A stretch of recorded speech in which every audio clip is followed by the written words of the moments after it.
Paz do Senhor, irmãos. Hoje é um privilégio imenso falar e meditar sobre as Escrituras do Senhor nesta fase da nossa vida tão conturbada, onde tudo está ao avesso. Nós estaremos voltando para a palavra do Senhor para ter o conforto necessário, para ter a explicação necessária e de tudo quanto está acontecendo. E não só é no Senhor que nós temos o nosso consolo, a nossa esperança.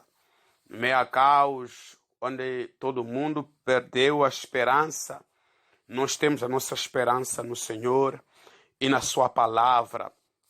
Quando nós buscamos a palavra do Senhor, ela nos inspira a viver com confiança e a depender do Senhor em todos os momentos da nossa vida. Na verdade, a nossa vida ela não é nossa, a vida ela foi emprestada para nós por Deus. É Ele que sabe e sempre soube quando é que nasceríamos. Ele é que tem o propósito de nossa existência na Terra. Ele é que sabe quantos são os nossos dias na Terra. E, acima de tudo, Ele colocou à nossa disposição como é que a nossa vida terrena poderá, em algum momento, acabar. Porque a morte física, ela não é o fim, mas sim é o início de uma outra era. Nós, como seres humanos, nós somos seres, Deus nos criou como imagem e semelhança a Ele. E, na verdade, nós somos seres eternos. A questão é onde é que nós passaremos a nossa eternidade. Ou no inferno, ou nos céus. Na verdade, a escolha está ao nosso alcance, depende de cada um de nós. Se eu quiser escolher passar a minha eternidade no inferno, ou quiser passar a minha eternidade nos céus, tudo isso está ao meu alcance. Depende somente de uma única escolha que eu tenho que fazer. Escolher Jesus Cristo como meu Senhor, meu Salvador, isso sim me levará a passar a minha eternidade nos céus. Porque a palavra de Deus ela é clara, ela diz que Jesus é o caminho, é a verdade e é a vida. E ninguém verá o Senhor senão através de Jesus Cristo. Então eu entendo que o que está, na verdade, ser dito aqui na palavra é que se eu quiser ir aos céus, é por Jesus. Eu tenho que acreditar nele como meu Senhor e meu Salvador.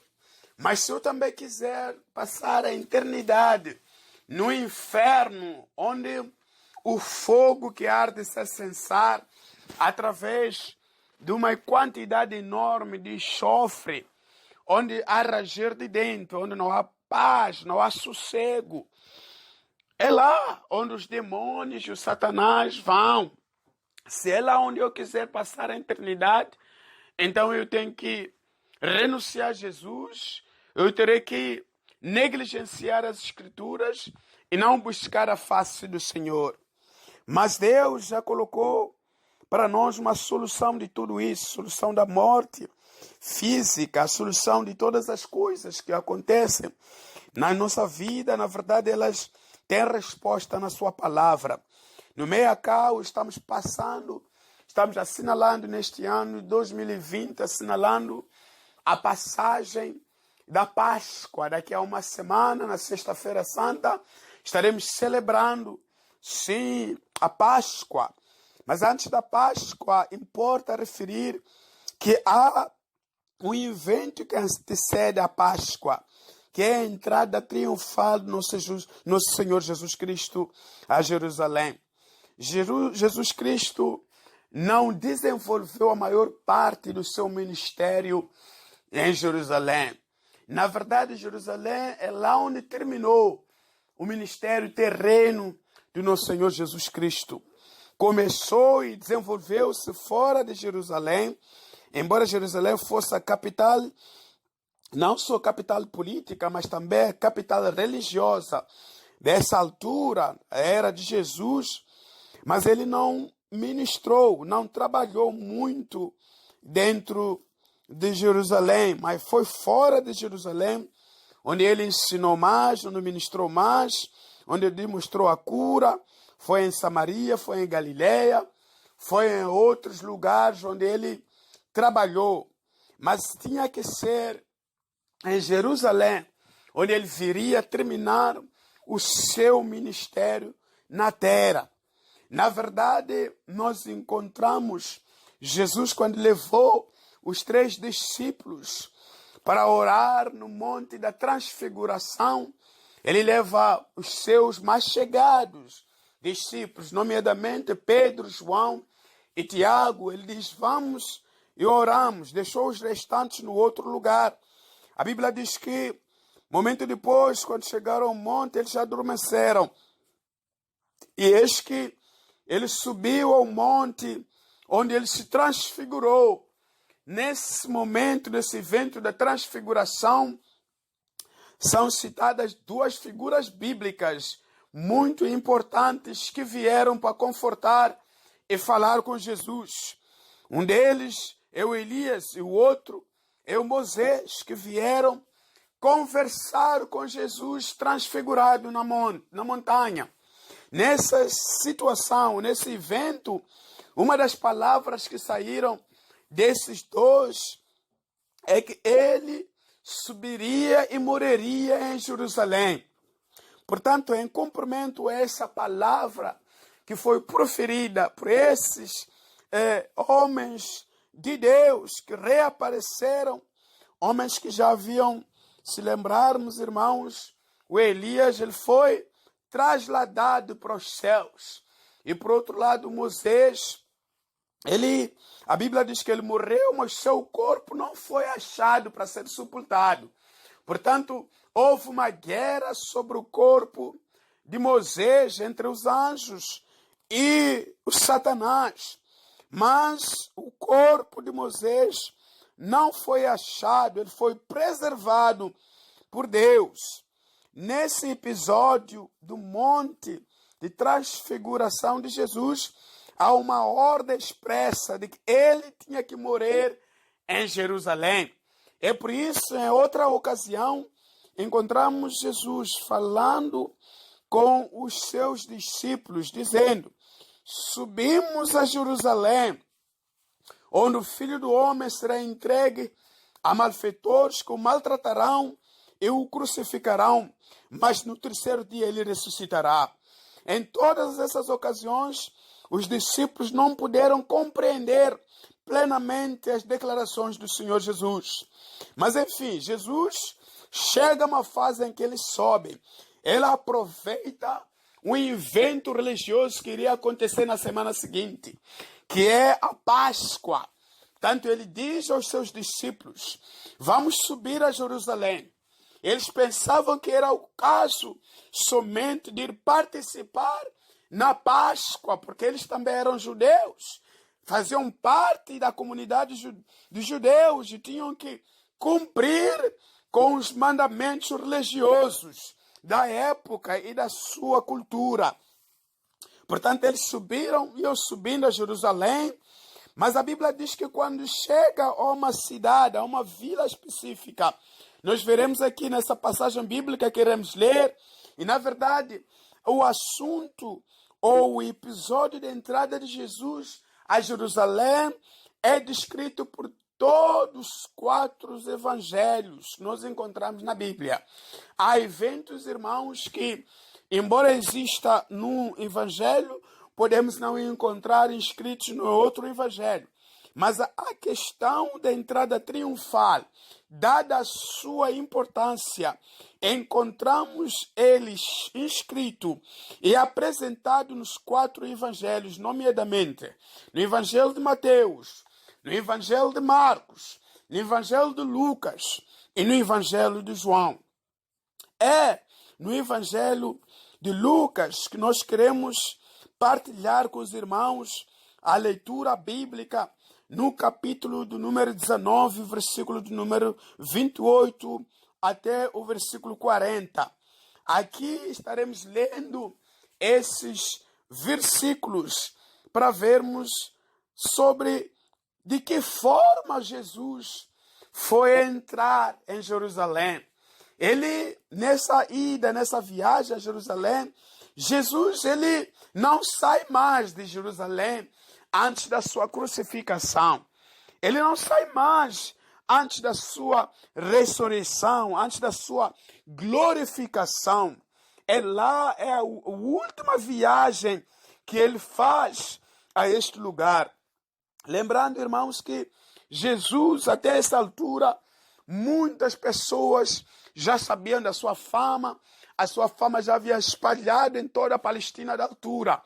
Já eram conhecidos seus atos, eram conhecidos seus milagres, eram conhecidos seus prodígios, seus ensinamentos e a sua pregação.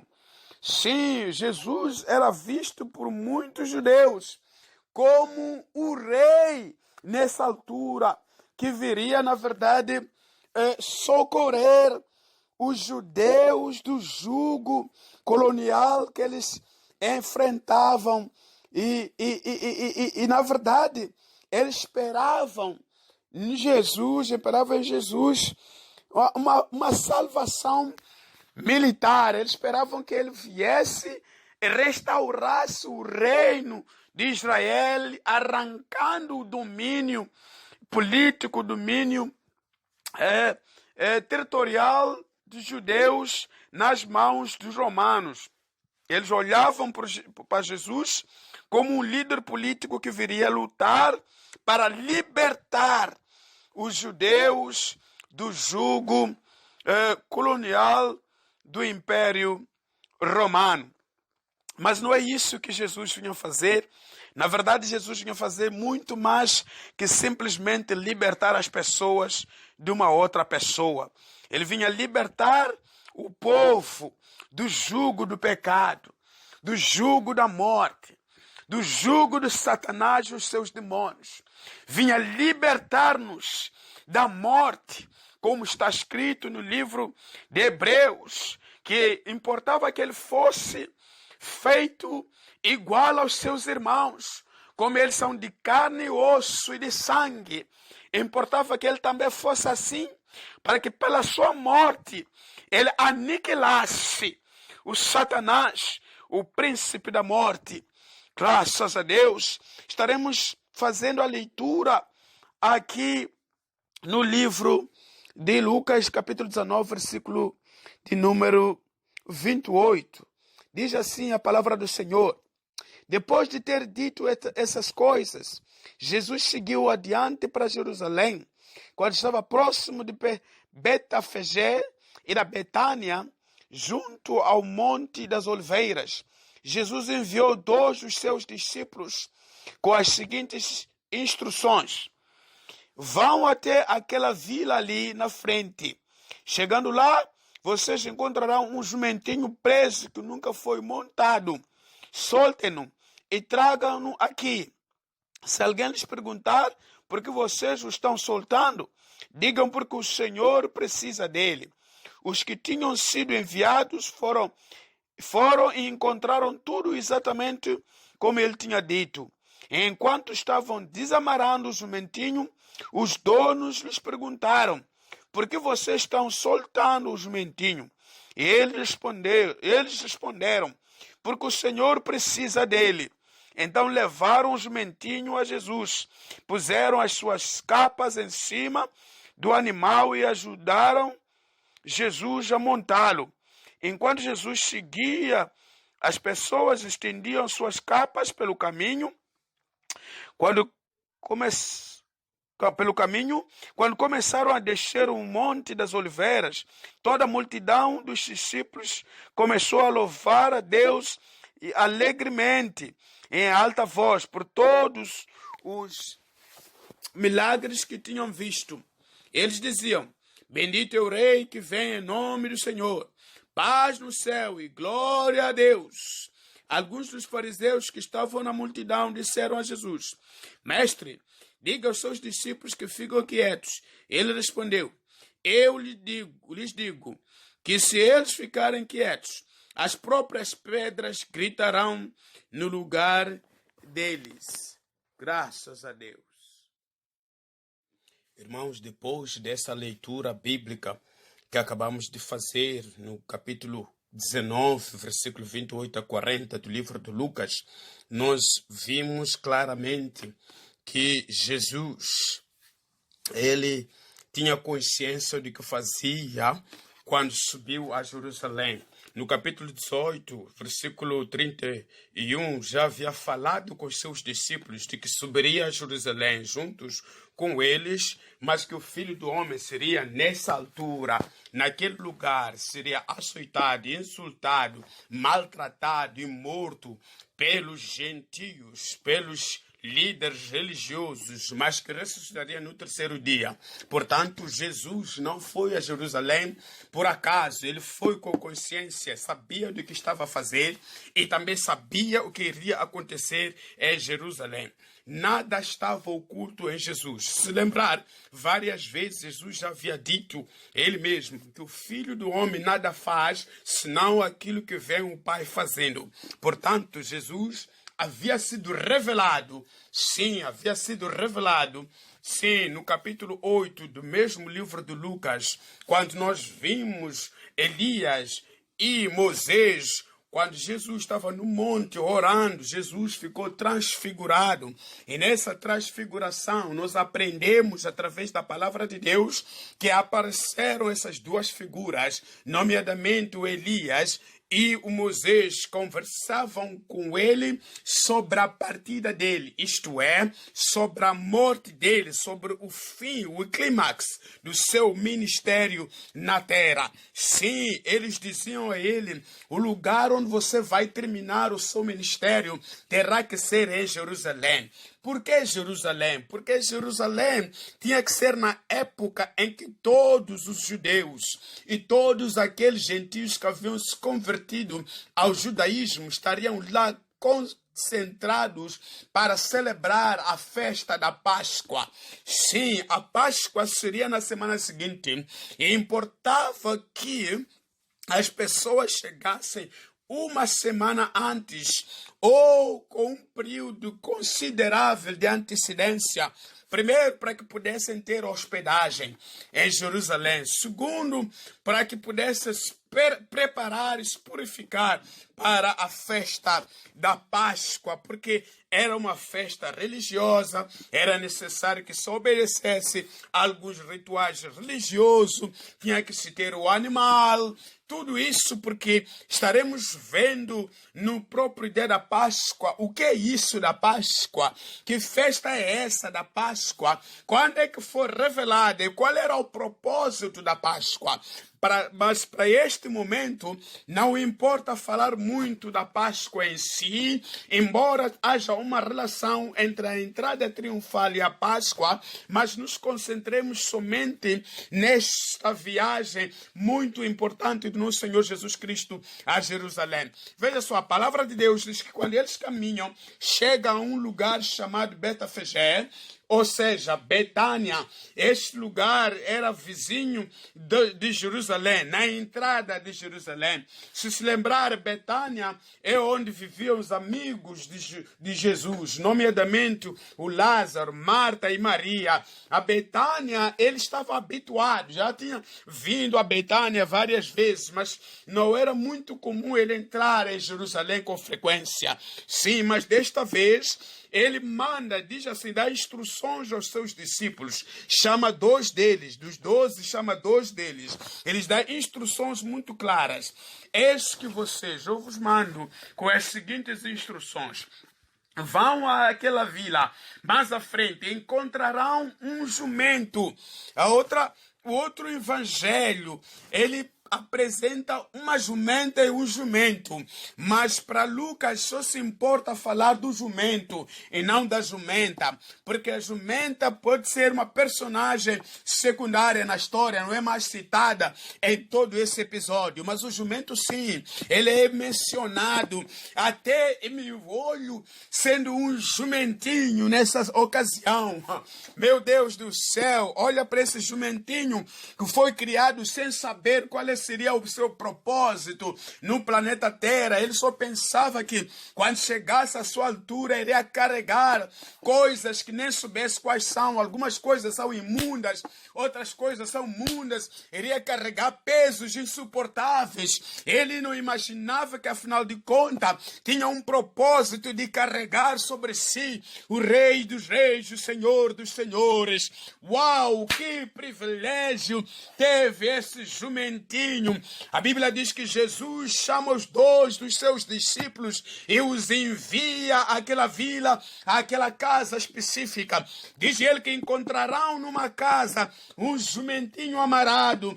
Quando vocês chegarem lá, desamarem, não se importem muito em pedir licença, em rogar a família para vos dar emprestado o jumento. Nada disso. Chegai na família e basta ver o jumentinho, desamarem o jumentinho. Só no caso de eles vos questionarem, aí sim, vocês vão dizer que o Senhor precisa dele. O que isso significa? Como é que um homem desse, um Senhor do Senhor, um gentleman como Jesus, vai fazer coisa como essa? Chegar e levar algo de alguém sem pedir licença e pedir emprestado primeiro. Ele queria mostrar, na verdade, que naquele momento ele não era um Jesus qualquer, não era o filho do carpinteiro, não era aquele Jesus cujo nascimento foi duvidoso, se Maria havia traído o marido ou não. Já não era esse Jesus, era o Rei dos Reis, aquele que ia à cruz para salvar o mundo, aquele que desceu com propósito, aquele que criou todas as coisas, criou as pessoas, criou o jumento, criou todas as coisas que o jumento comia para que ele se fortalecesse e crescesse. Sim, pessoa como essa não pede licença não, porque ele é dono de todas as coisas existentes na terra e nos céus. Sim, quando Jesus chega, ele não pede licença porque é dono das coisas. Eles entenderam. Por isso, quando eles chegaram e disseram, quando eles perguntaram quem vos mandou, os discípulos só deram uma única palavra: o Senhor precisa deles. Eles não perguntaram se esse Senhor era o César ou era o Herodes. Eles não procuraram saber se era o Caifás ou Anás. Não, eles já sabiam. Porque quando Deus é Ele, até dá convicção a outras pessoas de saber que esse Senhor não é um Senhor qualquer, é o Senhor dos Senhores, é o Rei dos Reis, é o próprio que criou o jumento, é pessoa. Sim, é Ele que está precisando de que dele. Eles deixaram o jumento para que o jumento fosse com aqueles 2 discípulos. Espantosos são essas 2 situações. Número 1, não encontramos o jumento recusando-se ir com pessoas estranhas. Número 2, não encontramos os donos do jumento se recusando em liberar o jumento.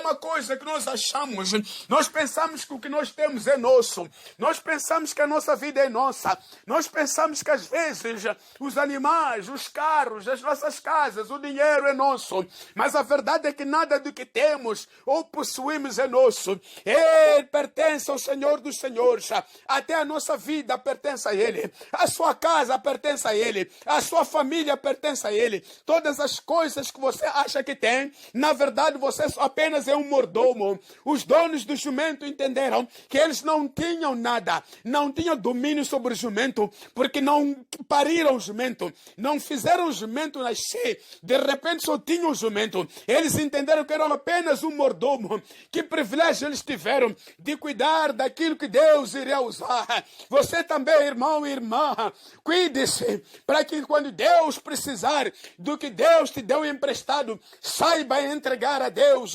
sem questionar. Eles não questionaram, entregaram, foram obedientes a Deus.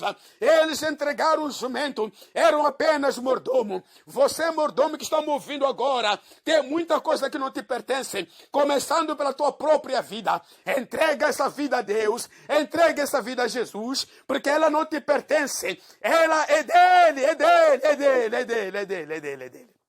Graças a Deus.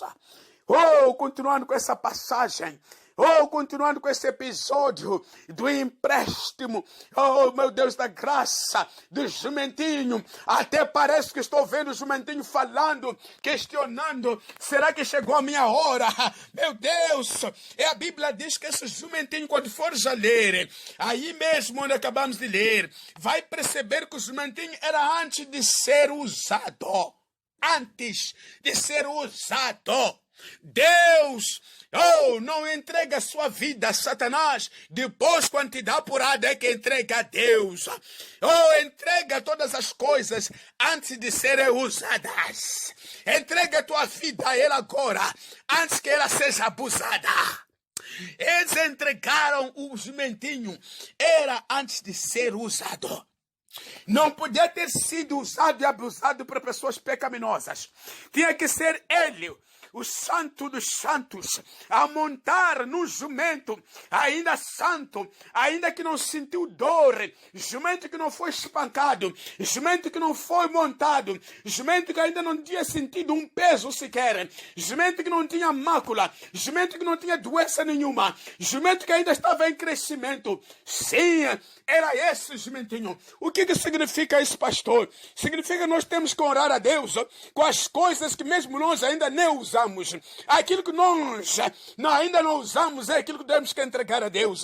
Algumas pessoas, meu caro, eles entregam a Deus aquilo que já se cansaram de usar e acham que isto aqui já usei, já me cansei, se calhar isso posso entregar. Ora, só as pessoas que entregam roupas a outras pessoas, elas escolhem a roupa mais rota, aquilo que já não usa, já não pode, já não precisa, já não serve, está fora da moda, está rasgado. Sim, isso é que tira e entrega a outras pessoas. Ainda se orgulha dizendo, eu tenho amor porque entreguei coisa xixi, coisa que você já não precisa. Isso não é amor. Se você ama Deus, entrega o que te dói, entrega aquilo que você ainda precisava de usar. Sim, até aí você estará demonstrando o seu amor a Deus. A palavra de Deus diz que era onde ser montado.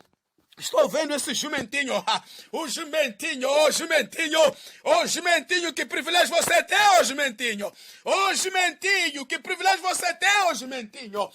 Não é o cavalo, não. O cavalo podia ter se gabado de você, de ser mais veloz, mais usado, mais esperto, mais cuidado, mais conservado, seja o que for, mais preservado, mais privilegiados. Ele é que ia à guerra. Mas sim, Deus não valorizou o que o homem valoriza. O homem valoriza cavalo, Deus valoriza o jumentinho, o animal humilde, o desprezível, o desvalorizado, o que ninguém quer. Todo mundo que olha só quer bater, todo mundo que olha só quer dar carga, ninguém quer valorizar. Mas sim, é isso que Deus dá, é isso que olha Deus, é isso que Deus quer valorizar, é isso que Deus valoriza. Sim, valorizou o jumentinho. Jumentinho, que privilégio você tem, jumento, que privilégio, eu gostava de estar na sua pele, jumentinho, você vai ser montado pelo Rei dos Reis, aquele que salvaria o mundo. Você não sabe que faria parte da história bíblica, jumentinho,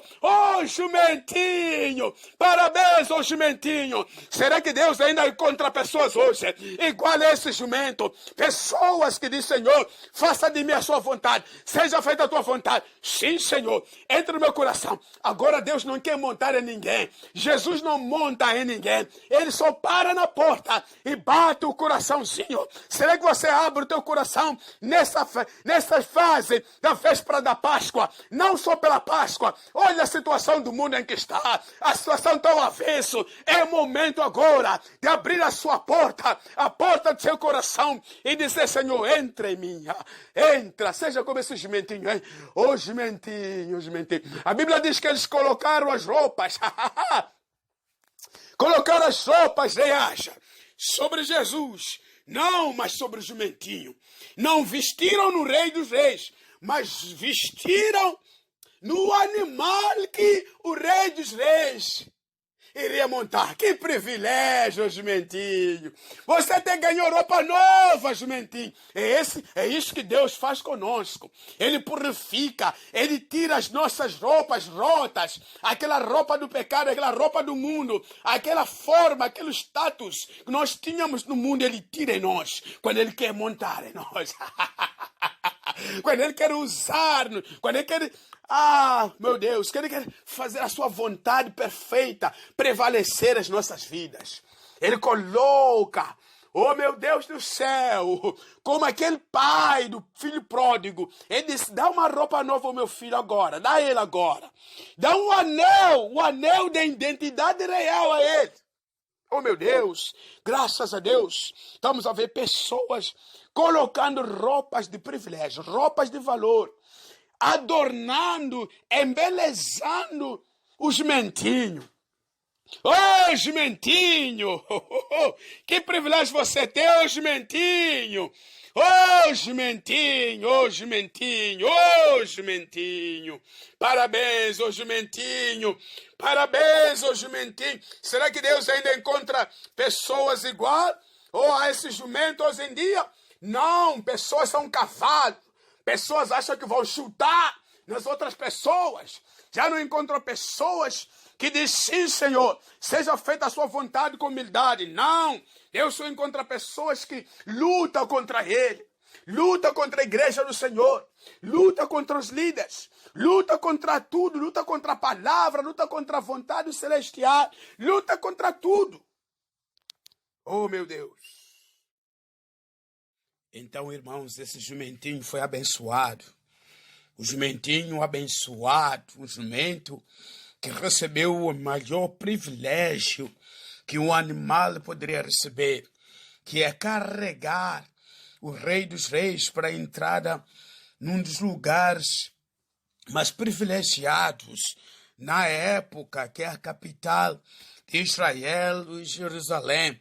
Jerusalém que, na verdade, é lá onde se concentravam todos os religiosos. E nessa época, como vocês podem lembrar, é uma época em que viria a Páscoa, a celebração da Páscoa. Então estavam lá muitos dos religiosos, dos judeus, aqueles que haviam se convertido ao judaísmo, os sumos sacerdotes, o Pilato, até o Herodes, mesmo não entendendo-se com Pilatos, em algum momento ele estava concentrado em Jerusalém nessa época. Sim, diz a palavra que quando Herodes, quando Pilatos soube que Jesus era de Galileia, em algum momento ele lhe mandou para o lugar onde o Herodes estava hospedado em Jerusalém. Então também foi interrogado tanto pelo Herodes, assim como Pilatos, tanto pelo o rei ou pelo o governante do lugar de nascimento de Jesus, assim como aquele que na verdade era o líder político supremo em Israel. Tanto o julgamento de Jesus Cristo foi completo. Foi julgado pela jurisdição do lugar de nascimento, pelo Herodes, mas também foi julgado não só ao nível político, mas foi julgado também pela cultura, pela tradição, pelos sumos sacerdotes, pelos líderes religiosos e, por último, pela representação máxima do Império Romano, que era o Pilatos nessa altura. Diz a palavra de Deus que todos eles estavam concentrados em Jerusalém.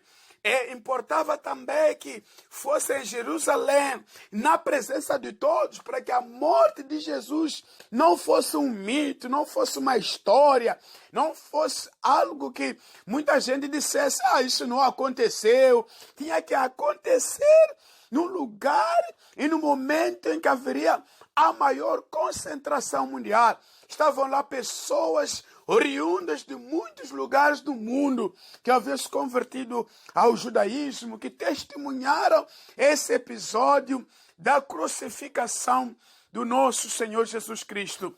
Amados em Cristo, nessa fase, nós encontramos as pessoas que depois dos discípulos terem trazido o jumentinho à presença do rei, tal como haviam sido instruídos, eles trouxeram o jumentinho, as pessoas adornaram o jumento, colocando roupas lindas, roupas preparadas, talvez diríamos que eram vestimentas reais sobre o jumento.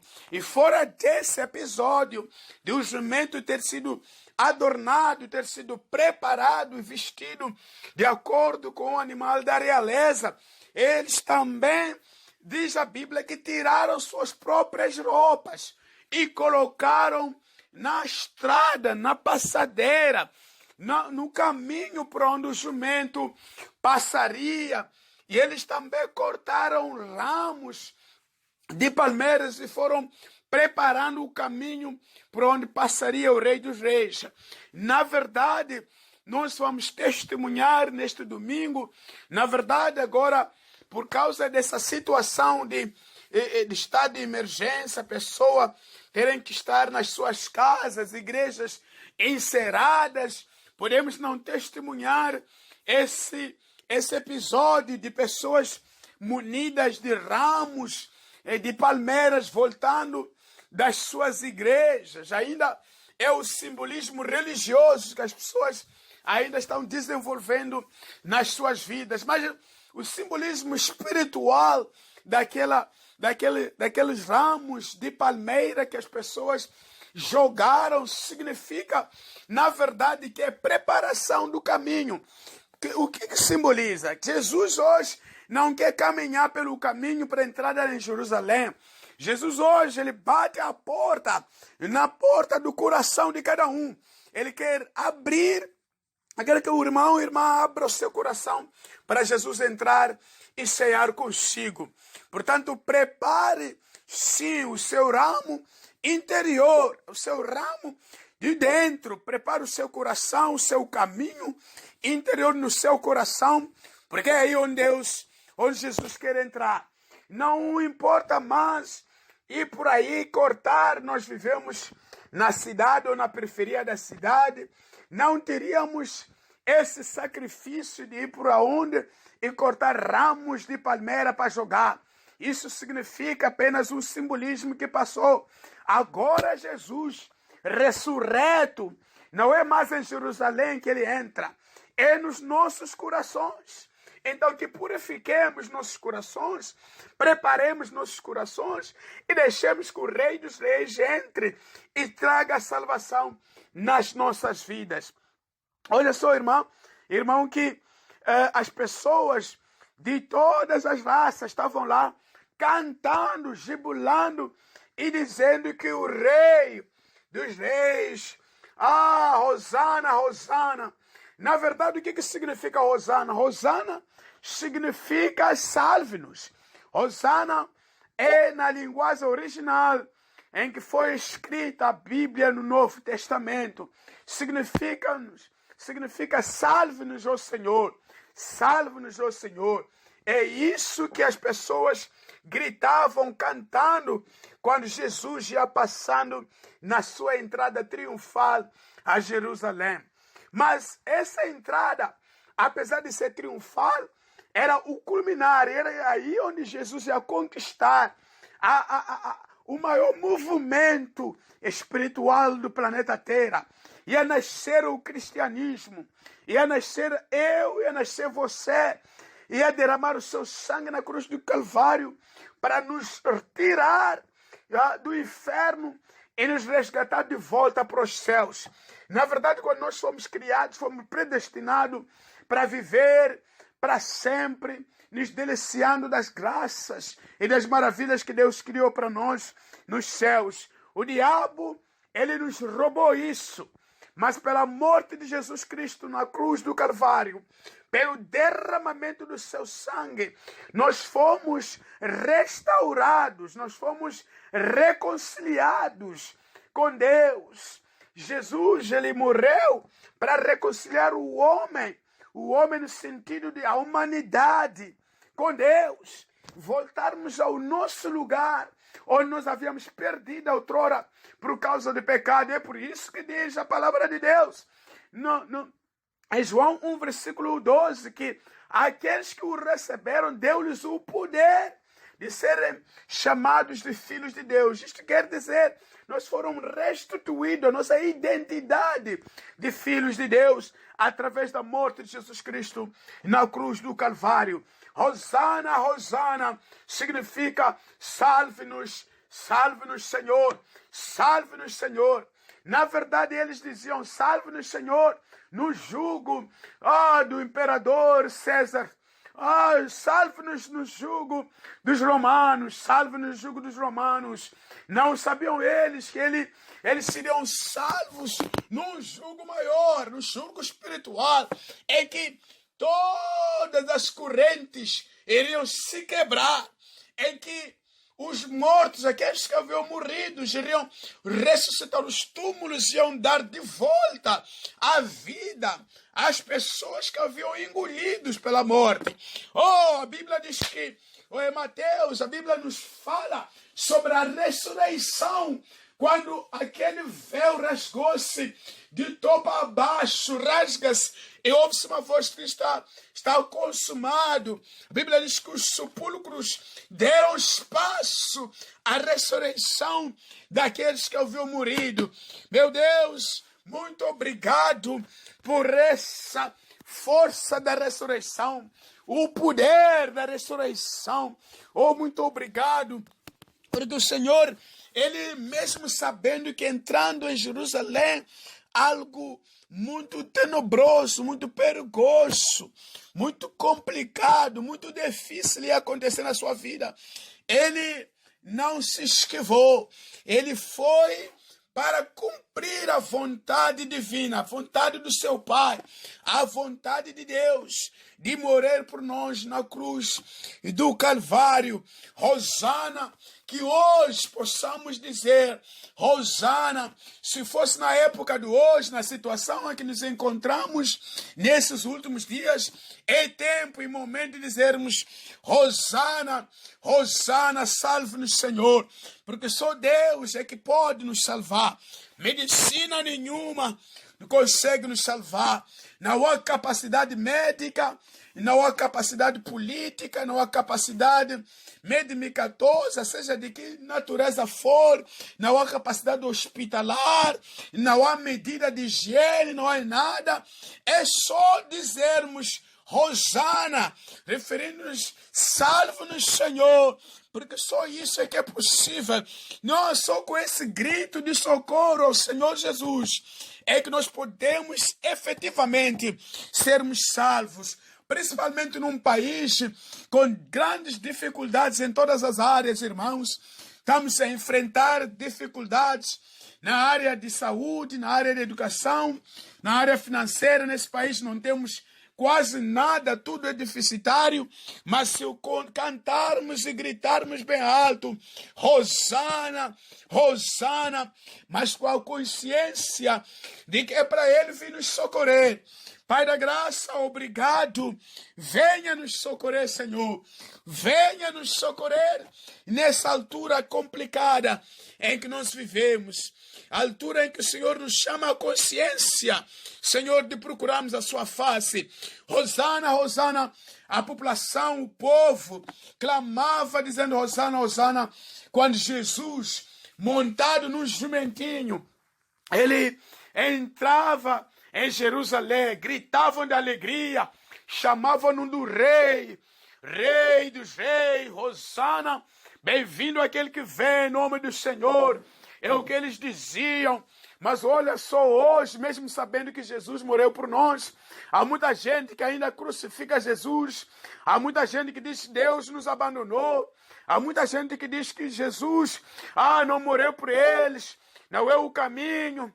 Mas minha irmã, meu irmão, vamos nos focar no Senhor, porque só Ele é que pode nos socorrer nesse momento de angústia, nesse momento em que precisamos todos clamar com fé, naquele que pode socorrer, aquele que a sua mão não está encolhida, aquele que o seu ouvido não está entupido, naquele que sim, se nós nos humilharmos e chamar por ele, ele descerá e curará a terra. Só ele que é capaz, sim. Hosana, Hosana, a ele, ao Rei dos Reis, ao Senhor dos Senhores.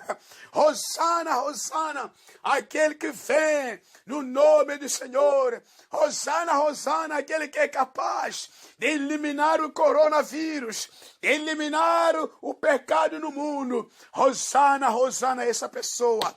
Multidões clamavam até que, o Senhor do Senhor, até que os líderes religiosos, eles ficaram de alguma forma incomodados com isso. Eles perceberam que a atenção, na verdade, não está mais neles. Apesar de ser a véspera do evento religioso, mas a atenção das pessoas não estava mais na compra de animais, não estava mais na purificação das suas vidas, não estava mais na água da purificação, não estava mais em procurar hospedagem. Quando o tempo de Deus chega, as pessoas deixarão de olhar para políticos, deixarão de olhar para a medicina, deixarão de olhar para as suas finanças, deixarão de olhar para outras pessoas, mas olharão para a pessoa de Jesus. Foi o que fez aquele povo. Hosana, Hosana. Não queremos mais saber de Caifás, não queremos saber mais de Anás, não queremos saber mais se há animais puros a serem vendidos para serem crucificados ou classificados, ou ainda por cima sacrificados para a Páscoa. Não é isso que nós queremos. Nós não queremos mais olhar, nem perguntar se um sacerdote o que podemos fazer nessa Páscoa. Nós não queremos olhar mais para políticos para saber o que eles nem sabem fazer. Nós queremos olhar para a pessoa de Jesus. Sim, é essa pessoa de Jesus. Não disseram a Anás nem a Caifás, Hosana, Hosana, mas disseram a Jesus, Hosana, Hosana. Porque sabia que ele é que podia curar, ele é que podia libertar, ele é que podia socorrer. Nós também vamos nos socorrer na pessoa de Jesus. Vamos buscar Jesus, vamos dizer Hosana, Hosana, o que significa socorro, socorro, Senhor. Socorro, socorro, Senhor. Salve-nos. Só Ele que é capaz de nos salvar. Salvar assim, amada irmã, que mesmo nessa quarentena em que você está em casa, nesse distanciamento social, nessa situação de isolamento, mesmo assim você, com o marido ou esposa em casa, não há paz. Você pode dizer Hosana, Hosana, porque Deus está pronto para socorrer o seu casamento. Você que nessa situação em que está em casa, as suas finanças saíram do mal para o péssimo, porque tudo parou na sua vida. Se você chamar Hosana, Hosana, Ele virá para socorrer a sua vida. Você que mesmo nessa fase, ninguém quer saber mais de si. Mesmo estando doente, as pessoas só se focam mais em coronavírus. Hospitais agora não querem atender mais ninguém, só querem saber de atender pessoas que têm coronavírus. Meu irmão, minha irmã, só o Senhor, se você chamar por Ele, se disser Hosana, Hosana, Ele providenciará a cura, Ele providenciará a bênção, Ele providenciará o auxílio, o socorro, a ajuda necessária. É só Deus que pode te curar. É só Deus que pode te socorrer. É só Deus que pode vir ao nosso auxílio. Sim, está escrito no livro de Salmos, capítulo 91, que nós que confiamos em Deus, 1000 vão cair de um lado e 10.000 do outro, mas nós ainda permaneceremos em pé. A peste que venha, de que situação, Ele vai nos cobrir. Diz que as setas laçadas, seja de que direção, de dia, seja noite, não vão nos atingir. Sim, essa é a nossa promessa. O Senhor nos promete através da boca, Senhor do Rei Davi. E nós acreditamos nas promessas do Senhor. Vamos crer, irmãos e irmãs, nas promessas do nosso Deus. Promessa de nos cuidar, promessa de estar conosco, promessa de nos socorrer, promessa de nunca nos abandonar, mesmo a meio de uma situação como esta em que tudo está parado. A certeza é tamanha que ninguém sabe como será o amanhã. Às vezes as pessoas saem para trabalhar, não sabem se voltarão saudáveis, mas sim, o nosso Deus é maior. Toda doença com nome, mesmo aquele que ainda não tem nome. Se não tem cura na medicina, o meu Deus, Ele pode curar. Hosana, Hosana. É o que dizia o povo. É que dizia o povo. Que saibamos dizer Hosana ao nosso Senhor Jesus Cristo. Aproximaram diante do Senhor esses escribas, esses fariseus, os líderes religiosos, disseram a eles: mestre, manda calar essas pessoas, porque estão fazendo barulho. Nós estamos concentrados em rituais, nós estamos concentrados em sacrifícios, mas eles estão aí fazendo barulho. Manda calar, porque eles nem querem mais saber de nós, não querem mais comprar nossos animais, não querem mais vir para nós fiscalizarmos os animais que eles têm.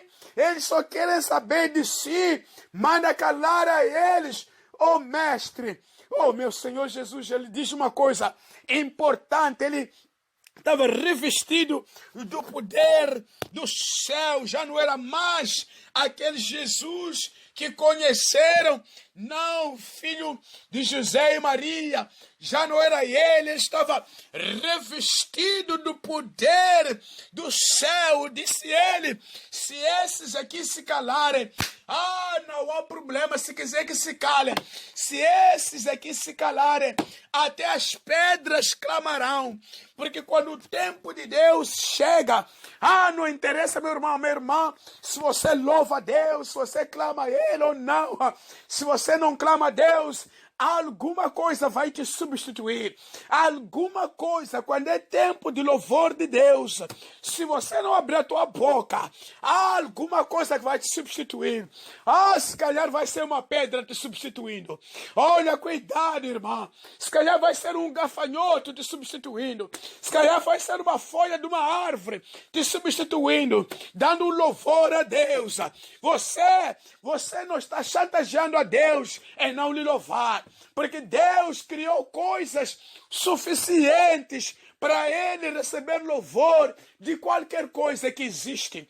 Toda coisa visível e invisível criado existe para dar honra e para dar a glória a Deus. Então quem é você, irmão, que quer chantagear a Deus por não querer louvar, por não querer lhe exaltar? Se você se calar, até as pedras vão louvar. Não é tempo de se calar este. É tempo de levantar em louvor. Tempo de levantar em exaltação. Tempo de levantar em petição. Tempo de levantar em súplica. E clamar ao Senhor, dizendo: Hosana, Hosana. Porque é tempo de louvor. Quando o tempo chega, ninguém para o momento de Deus. Ninguém vai contra Deus. A Bíblia diz que se Deus é conosco, ninguém será contra nós. Se os céus haviam se levantado para clamar Jesus entrar em Jerusalém, quem era o homem para se calar? Quem era a pessoa para se calar? Naquele momento, qualquer coisinha iria exalar um louvor e uma adoração bem perfumada ao Senhor, porque era tempo para isso. Se até o jumento não se poupou, quem seria o homem para se calar? Não se calaram, não. Eles clamaram bem alto, justamente quando viram aqueles que vinham lhes fazer calar. Irmãos e irmãs, neste momento em que a igreja está sendo feita a calar, estão a fechar as igrejas, encerrando as igrejas. Só que eles não sabem que a igreja não é aquele espaço físico, geográfico, aquele espaço intangível. A igreja do Senhor é muito maior que isso. A A igreja do Senhor está em dimensões institucionais, mas também existe em dimensão humana. A igreja do Senhor, acima de tudo, está na dimensão espiritual. Cada um onde está é membro do corpo de Cristo. Eu sou a igreja, porque Jesus habita em mim. Você que me ouve também é igreja, porque Jesus habita em você.